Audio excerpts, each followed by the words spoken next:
didn't want to be a mom. Like, you know how people say, if I had to do it again, I would? I couldn't relate. I couldn't relate because I knew for a fact I wouldn't.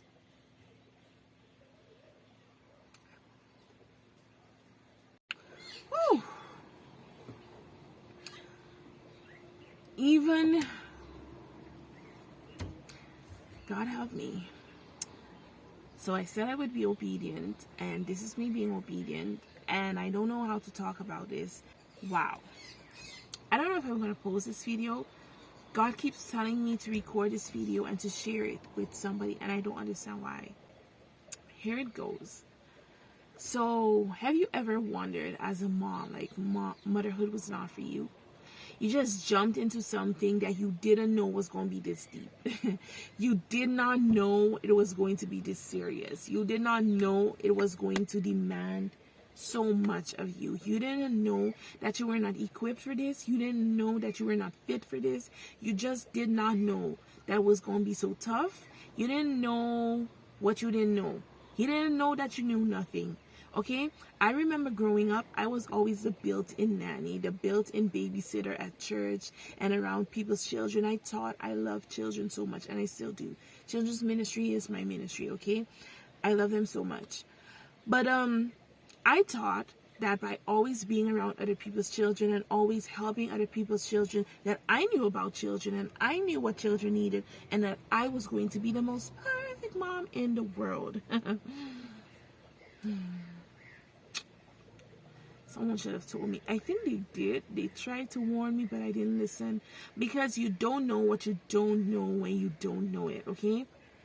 I didn't know that I didn't know. I thought I knew.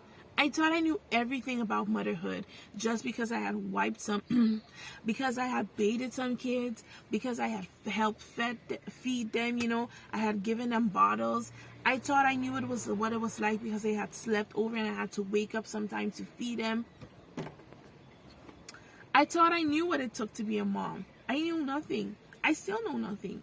I still know nothing. But it's been hard.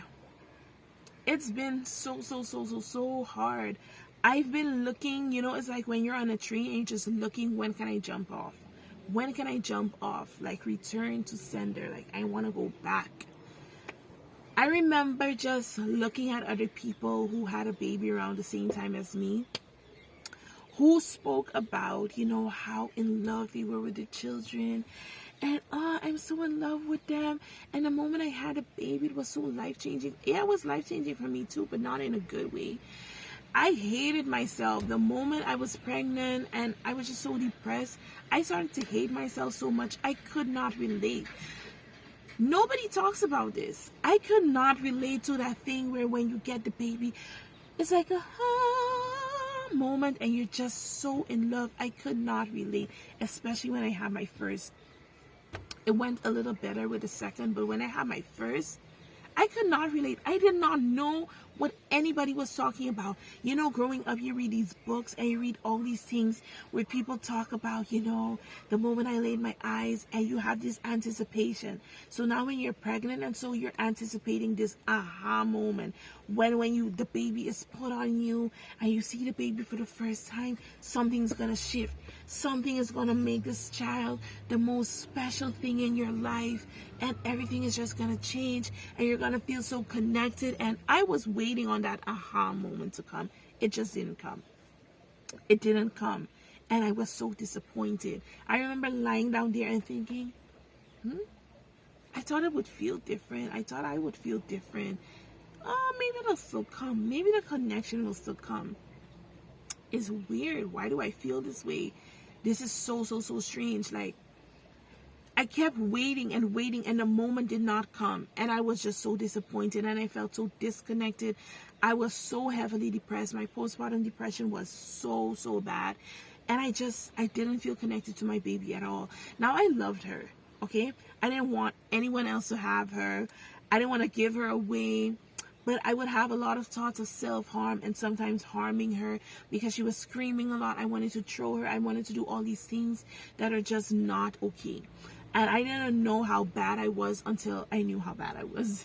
Because in the moment, you can be so blinded. And as strange as this may sound, it seems relatively normal for you. Like, there's something telling you this is not normal. But at the other hand, this is all you've known. This is your introduction to motherhood. And this is now what you feel like. So it's like, okay, this is what I feel like. This is what other people probably must have been feeling like. So I wasn't analyzing it too much. I was so dark and deep in a rut. I wasn't analyzing it too much, but it was tough. And during my pregnancy, I cried almost every single day. I cried so much. I was sick from day one. Listen, I don't get people who say, I didn't know I was pregnant. How? How? Wow, how? I knew I was pregnant in my 2-week wait, okay? I knew I was pregnant. I knew I was pregnant. Listen to me. I got married a virgin, okay? I was a virgin when I got married. 2 weeks after that, there were 2 stripes on my pregnancy test. 10-10, don't recommend. 10-10, don't recommend. If you're a young couple planning to get married, or if you're a young couple and you're thinking that trying to conceive off the bat, 10-10, don't recommend. 10-10, don't recommend. Don't do it. Just don't do it. Okay, don't do it. That thing caused so much stress, so much strain on our relationship, because we were like strangers, you know. It's the first time you're coming together. It's the first time you're living together. It's the first time for everything. And then now I'm pregnant. And you think when you're going to be pregnant, it's going to be roses and sunshine, and you're going to be skipping in fields of sunflowers and daisies. That's the case for some people. God bless you. You're definitely his favorite. But for me, it was not the case. From week 1, I'm just so sick. I was feeling faint. I needed a chair to take a bath in the shower, you know. I couldn't stand up, otherwise I would just get blackouts. I was vomiting all the time, every single day. I was just not good. I was not good. I couldn't cook. I couldn't clean. I couldn't smell food. I had to be outside when he was cooking. 10-10, don't recommend. Don't start your marriage like that. Don't. It was hard. We're still recovering 6 years later. Y'all, that's a different video. But 10-10, don't recommend. If you get anything from this video, 10-10, don't recommend. 10-10. So anyway, it was so hard. And so I was sick all the time. So I was crying. I was crying. Our marriage was just on the rocks, and we were just not on good terms, and we didn't understand each other. He had never seen anybody being pregnant like that. And, you know, it just was so new to him. He couldn't understand why I couldn't just catch myself. He couldn't understand, and it was just hard. And I was just crying all the time. And when you're crying all the time, it affects your baby. And I knew this. I'm a behavioral science major. I knew this. But I couldn't get a hold of myself, or I thought that I couldn't. I was just so in my feelings. I was just so overwhelmed that I couldn't get a hold of myself. I thought I couldn't. And so I just kept crying and crying. Now, when I gave birth, she was premature. I was in the hospital for weeks before that. I was so depressed. So much was wrong with her. So much was wrong with me. Okay, I had the baby. She went in the NICU. That in itself, it's a challenge to deal with as a parent. She didn't stay there too long, about 2 weeks or something, and then she went out. Everything was good. Well, kind of. And so, glory to God, it was a miracle. Literally a miracle. The doctors had said she will surely die. It was a miracle. She wasn't dead. They said if she doesn't die, she'll be handicapped. She was not handicapped. Glory to God. And so, we were now there, now trying to navigate motherhood while I'm extremely depressed. I didn't want to get up to bed. I didn't brush my teeth. I didn't comb my hair. I was so obese. I gained 30 kilos. I looked nothing like I used to look like before. That was really hard. Nobody talks about that part. When you tell people, you know, I'm so insecure about my body. Oh, but you're pregnant. It's okay. No, it's not okay. It's really, really hard. Some people get pregnant and their belly grows. That's what I was expecting. I didn't expect to be looking like bimbo. I was 30 kilos overweight, and I was so depressed about it. I didn't recognize myself. If I feel like editing this video and I put a before and after picture, you'll see the difference. Nothing about how I looked was normal, okay? It was really hard to deal with that.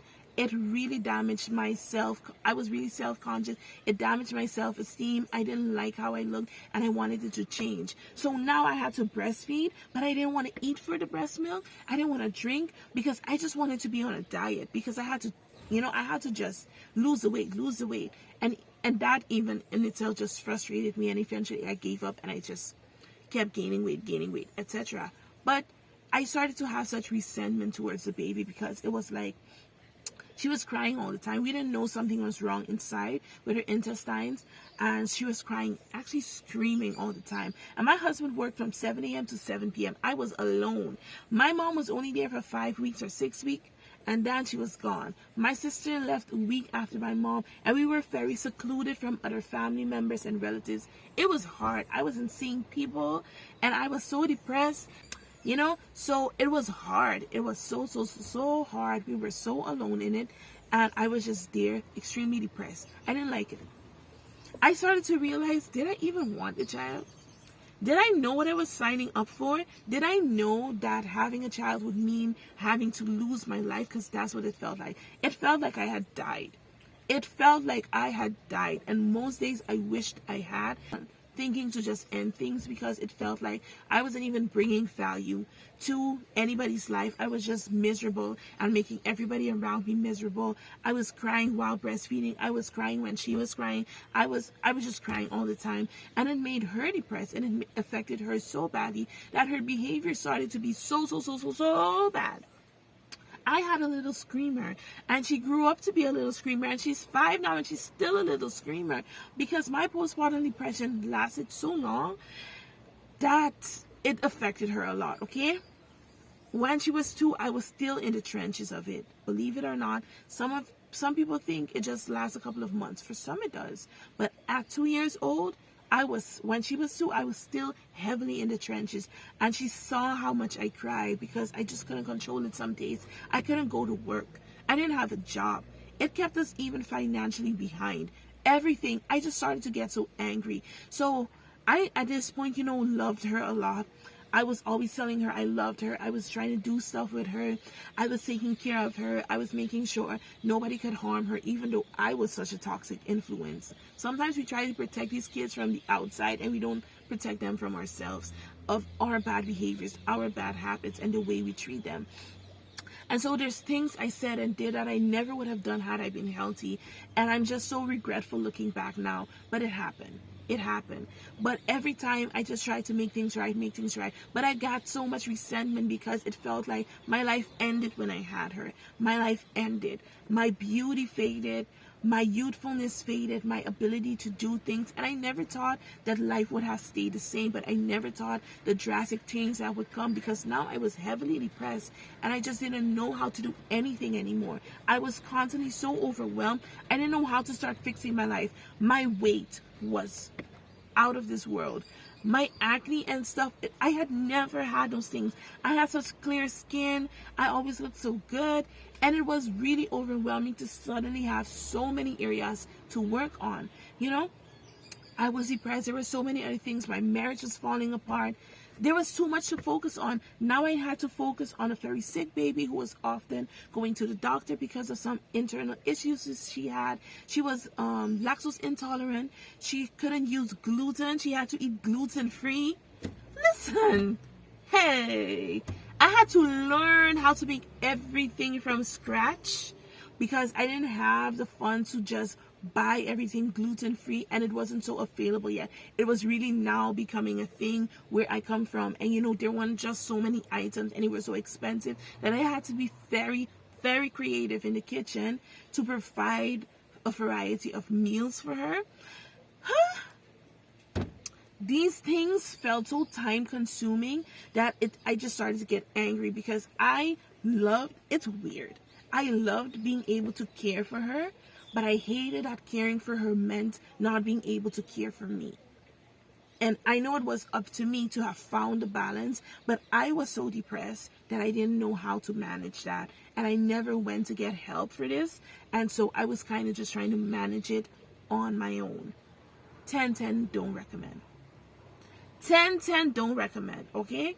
Don't try to fix this on your own. Get help. Get help now. If you're watching this video, get help. Anyway, so now I'm in the trenches. And now I have a gluten-free, dairy-free child. She was also vegetarian. So you're always just having to be creative and doing the most. So it's so time-consuming. I already don't have energy. I'm already depressed. I already don't like myself. I already don't wake up in the morning. I already don't sleep at night. I already cry all the time. Where do I get the energy to get my act together? Where? Nowhere. All of my help comes from the Lord, but when you're disconnected. Okay, so anyway, we're putting that aside for a second. So I was in the trenches and I was literally drowning, and nobody knew how bad it was because I wasn't very vocal about my struggles, and so nobody knew how bad it was. So I was just there and I didn't know how to get my act together, and the longer you linger in this phase, it gets worse and worse and worse. And so I started to hate motherhood because now I had a child who was throwing tantrums constantly.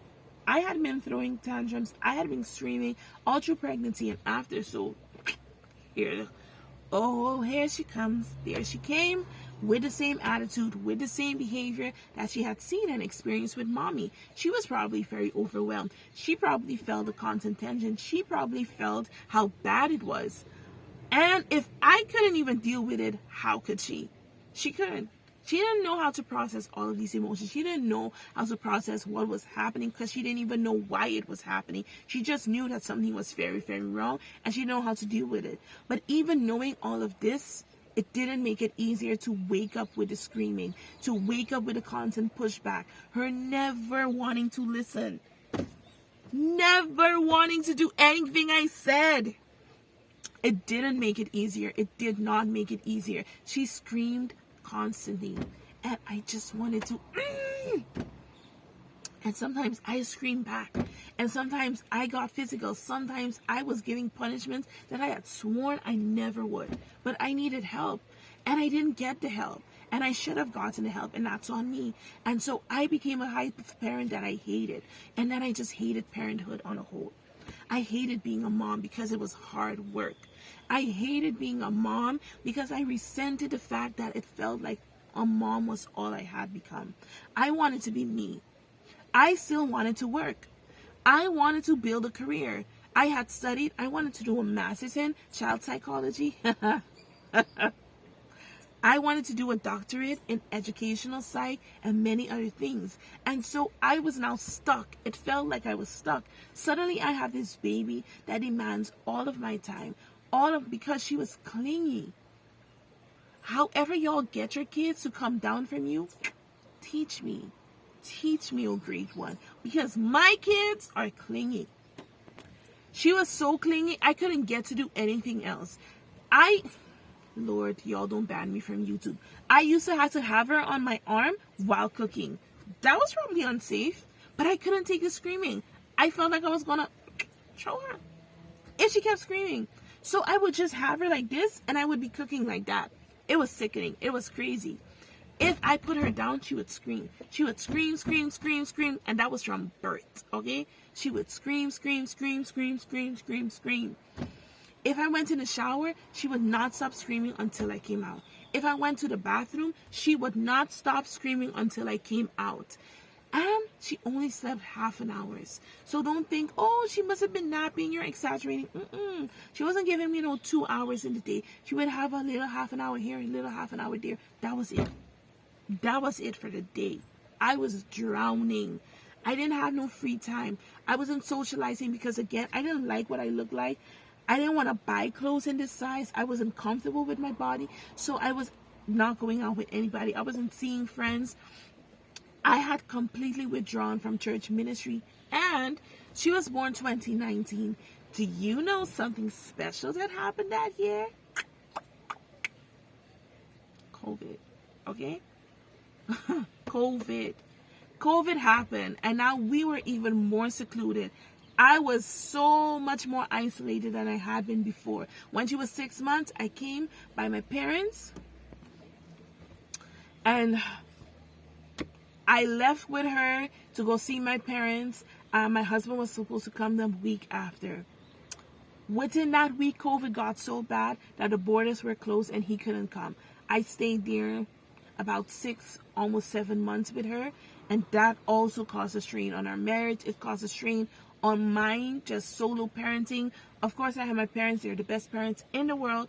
They were totally helping me out, but it was so hard dealing with now this, him being there, me being there. It was messy.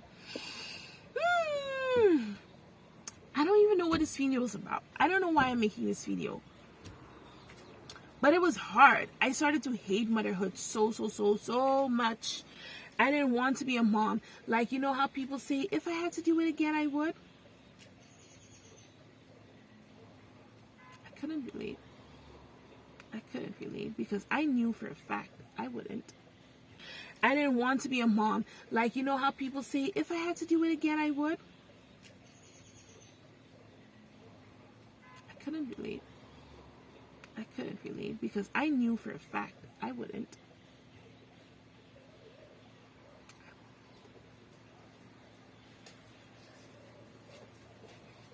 Couldn't relate. This is why I also stopped telling people to have a second child. You do not know what they're going through. Stop telling people to have a second child. I think I'm going to do a series on what not to say to a pregnant mom and what not to say to a mom. Because don't do it. Don't do it. You really don't know how deep in the trenches somebody is, how much they're trying to survive the one child they have, and how much they're trying to get their act together, and you're pushing to have a second child because the longer you wait. You also don't know if they have infertility issues that they can't have the second child. Just stop. But I was struggling, and I didn't want to have a second child. I was like, if this is it. But I was so convinced that, regardless of everything, that I would still be a good mom to her, and that, I was trying. I was just trying to kind of row my boat gently down the stream and just wing it in this whole motherhood thing. And I had never thought to be the mom that had to wing it, because I was such a perfectionist. I was the planner. I was the one who had all my ducks in a row. I'm going to do A, I'm going to do B, I'm going to do C, I'm going to do B. That was me. I had my ducks in a row. That's what I thought. And I would have everything go according to plan, and nothing would go amiss. And God has a way of humbling us. Again, I don't know what this video is about. I don't even know. But hey, it's nice to talk, so I'm going to just talk. I hope it helps some of you. I don't know how it's going to help you, because I don't know the point of this video. But the point of this video is, I hated motherhood until I realized that it's a sacred responsibility given to me by God. I think that's the point of the video. It's a sacred responsibility. You are not of yourself. And mothers are called to do the highest, holiest possible work. I hated motherhood because I felt like it got in the way of being me. I forgot that I was created by a sovereign God who knew me before he formed me, and who knew the plans he had for my life.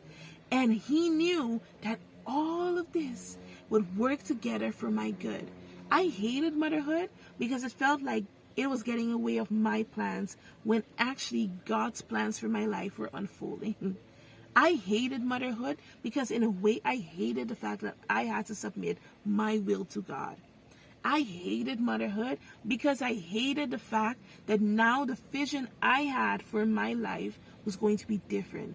I hated motherhood because it was standing in the way of my ambitions, even though God had even higher ambitions for me. Like one of the books I read said, higher than the human thoughts can reach is God's ideal for his children. This is what we want, and this is what God wants for us. So if you're finding yourself in a hard season, you need to know. Maybe you were disobedient like Jonah, so he needs to check that too. But you need to know that God works everything together for good for those who love him and those who are called according to his purpose. And my purpose was to be a mom, although I didn't like it when it happened, and I didn't like how it unfolded. And I'm not saying that God's purpose is for you to have depression. It's not. He wants us to be healthy. He wants us to be good.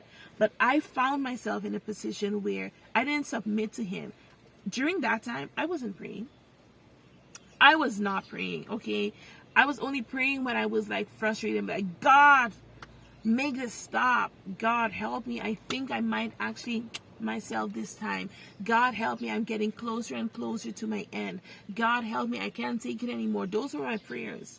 And I'm sure they worked, and I'm sure they helped. But what I'm trying to say is I wasn't spending time with him. And that's the only thing that can help you keep your sanity when you're going through deep waters. It took me a very, very long time. When I got pregnant for my son, I gave birth this year, I was depressed up until almost giving birth. Okay? Yes, I did it again.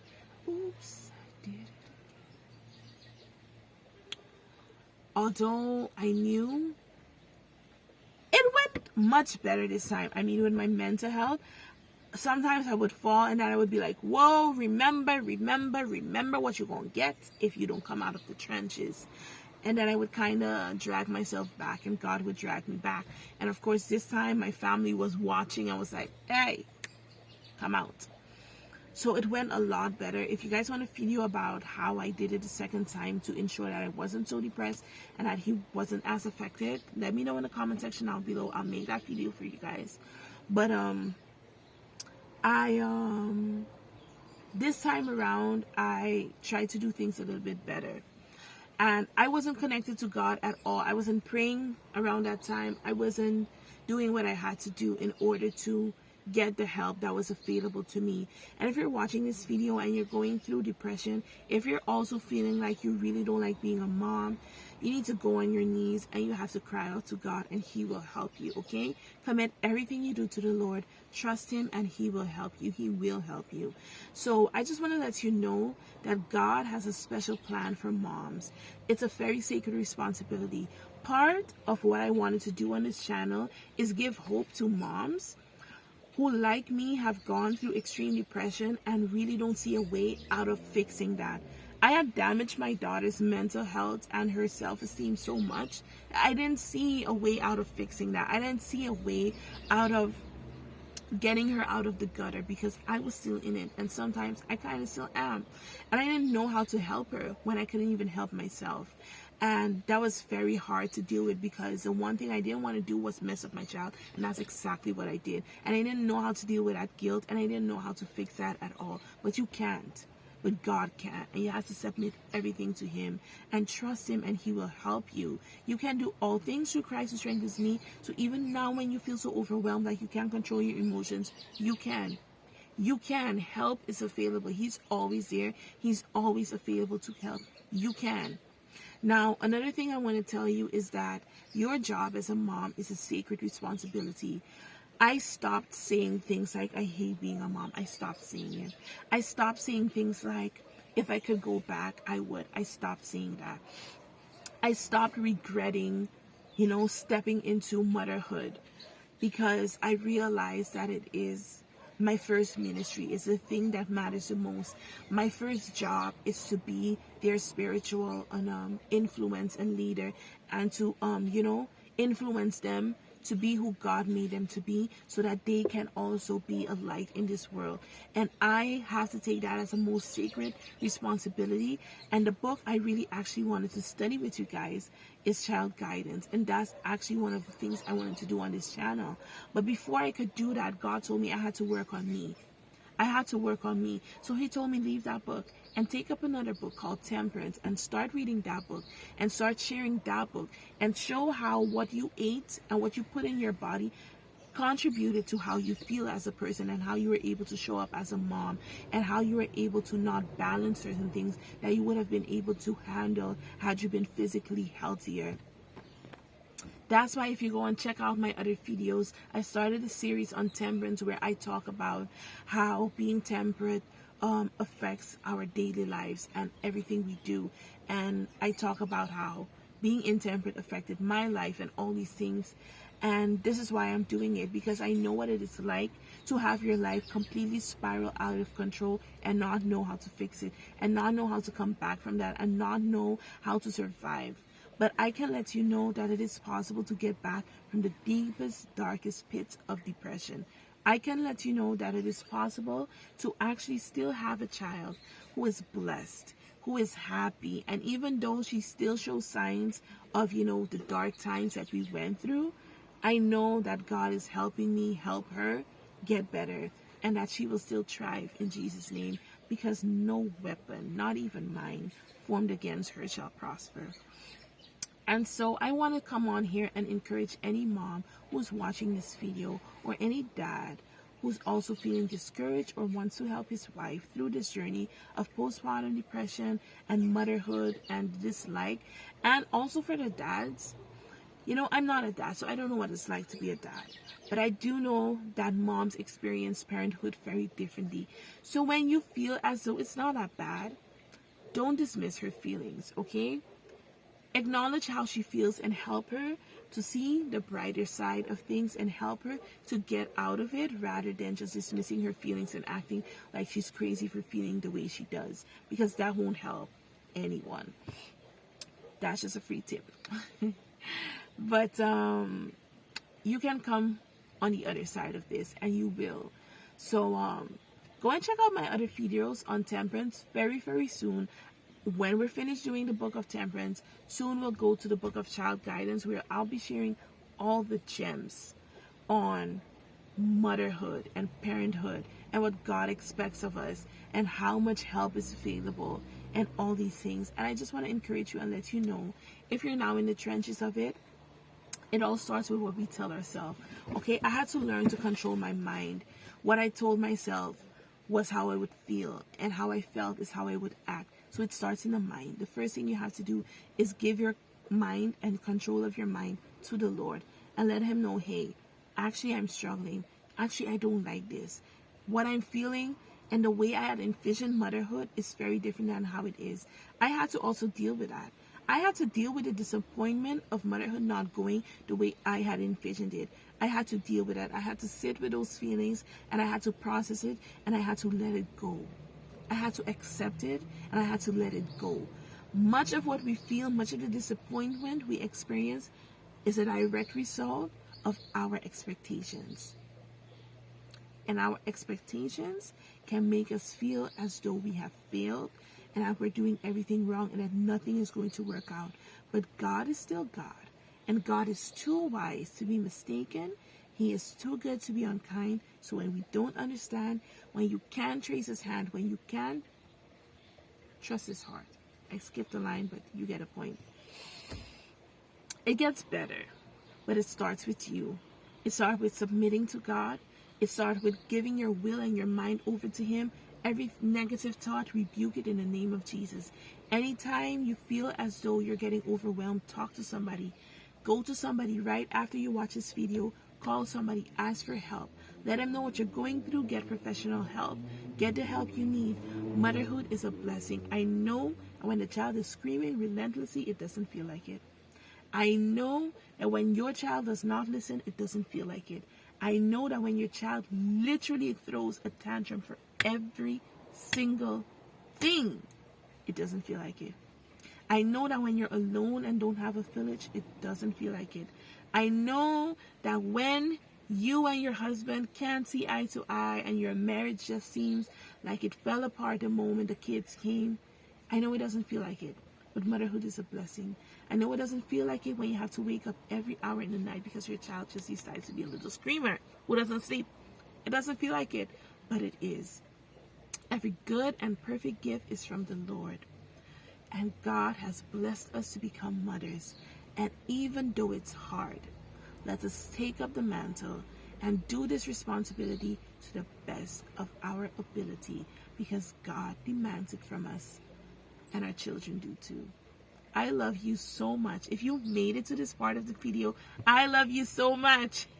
Thank you for being here. It is so good to know that there are others who might be encouraged. So if you are, please let me know down in the video, down in the comment section down below, what do you want content on? What do you want me to talk about? What kind of videos do you want to see? Okay? It was hard making this video to just talk about how much I have failed in motherhood, and this is just a tip. of the iceberg. I mean, if the walls could talk in the house. There's so many things. There's so many nights where I still just break down and crying and just tell God sorry for all that I have done wrong and all the failures that I had. But you just have to try and do better, and you must. So let me know if you enjoyed this video. Let me know if there's anything you want me to elaborate on, or things you want to learn more about, and I'll just talk about that in my next video. Okay, bye.